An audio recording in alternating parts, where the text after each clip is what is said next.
முதல் வாசகம். தாவீதின் குடும்பத்திலிருந்து இஸ்ரயேல் குலம் பிரிக்கப்பட்டது. அரசர்கள் முதல் நூலிலிருந்து வாசகம். 11ஆம் அதிகாரம் 29 முதல் 32 மற்றும் 12ஆம் அதிகாரம் 19 முடிய உள்ள இறை வார்த்தைகள். ஒரு நாள் யெரொபெயாம் எருசலேமிலிருந்து வெளியே போனபோது சீலோவைச் சார்ந்த அகியா என்ற இறைவாக்கினர் அவனை வழியில் கண்டார். அவர் புது சால்வை ஒன்று அணிந்திருந்தார். இருவரும் வயல்வெளியே தனித்திருந்தனர். அப்பொழுது அகியா தாம் போர்த்தியிருந்த புது சால்வையை எடுத்து அதை 12 துண்டுகளாய் கிழித்தார். பிறகு அவர் யெரொபெயாமை நோக்கி பின்வருமாறு கூறினார்: இவற்றில் 10 துண்டுகளை உனக்கென எடுத்துக்கொள். ஏனெனில் இஸ்ரேலின் கடவுளாகிய ஆண்டவர் உனக்கு இவ்வாறு கூறுகிறார்: இதோ, நான் சாலமோன் கையினின்று அரசை பறித்து 10 குலங்களை உனக்கு அளிக்கப் போகிறேன். ஆயினும் என் ஊழியன் தாவீதை முன்னிட்டும் இஸ்ரேலரின் நகர்கள் அனைத்திலிருந்தும் நான் தேர்ந்து கொண்ட எருசலேம் நகரை முன்னிட்டும் ஒரு குலம் மட்டும் அவன் கையில் இருக்கும்.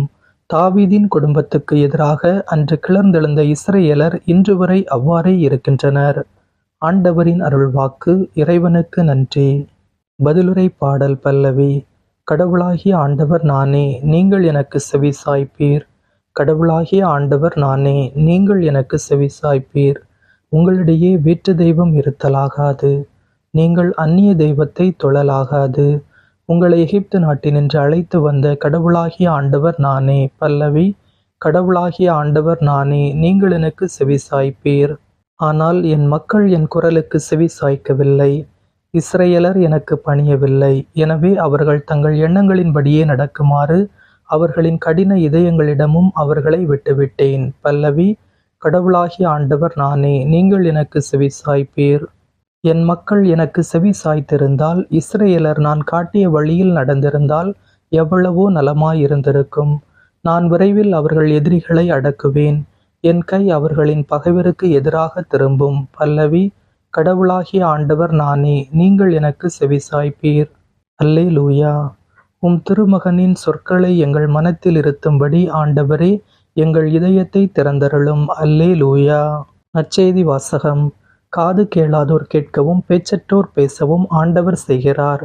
மார்க்கு எழுதிய தூய நற்செய்தியிலிருந்து வாசகம். 7ஆம் அதிகாரம் 31 முதல் 37 முடிய உள்ள இறை வார்த்தைகள். இயேசு தீர் பகுதியை விட்டு சீதோன் வழியாக சென்று தெக்கப்பொலி பகுதி நடுவே வந்து கலிலேய கடலை அடைந்தார். காது கேளாதவரும் திக்கி பேசுபவருமான ஒருவரை சிலர் அவரிடம் கொண்டு வந்து அவர் மீது கை வைத்து குணமாக்குமாறு அவரை வேண்டிக் கொண்டனர். இயேசு அவரை கூட்டத்திலிருந்து தனியே அழைத்துச் சென்று தம் விரல்களை